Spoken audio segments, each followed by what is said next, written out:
নিয়োগ বিজ্ঞপ্তি 2025 কর্তৃপক্ষ হতে 14 অক্টোবর 2025 প্রকাশ হয়েছে। আজকে আবেদনটি সম্পর্কে বিস্তারিত জানব, কত যোগ্যতা লাগবে এবং সুবিধা ও অসুবিধা সবকিছু জানব এই ভিডিওতে। চলুন শুরু করা যাক। শর্ত সাপেক্ষে 18টি জব ক্যাটাগরিতে 113 জন নারী ও পুরুষ শিক্ষাগত যোগ্যতা সম্পন্ন ও অভিজ্ঞতা সম্পন্ন নিয়োগের জন্য বাংলাদেশের নির্দিষ্ট জেলার নাগরিককে চাকরিতে আবেদন করার জন্য মোংলা বন্দর কর্তৃপক্ষ আহ্বান করেছে। মোংলা বন্দর কর্তৃপক্ষ চাকরিতে আবেদন করার প্রথম শর্ত হচ্ছে আপনাকে অবশ্যই বাংলাদেশের নাগরিক হতে হবে। মোংলা বন্দর কর্তৃপক্ষ নিয়োগ 2025-এ শুধুমাত্র বাংলাদেশি 18 বছরের ঊর্ধ্বে ও 32 বছরের মধ্যে নারী ও পুরুষ শিক্ষাগত যোগ্যতা ও পদের অগ্রিতাদে অনুযায়ী আবেদন করতে পারবে।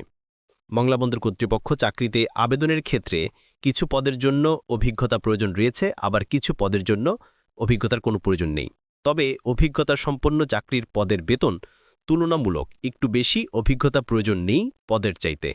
জাতীয় বেতন স্কেল 2015 অনুযায়ী মোংলা বন্দর কর্তৃপক্ষ চাকরির বেতন প্রদান করা হবে। চাকরির পদ অনুযায়ী আলাদা আলাদা বেতন স্কেলে নিয়োগপ্রাপ্তরা তাদের চাকরির বেতন পাবে। এই চাকরি নিয়ে বিস্তারিত ভিডিও চ্যানেলে দেওয়া হয়েছে।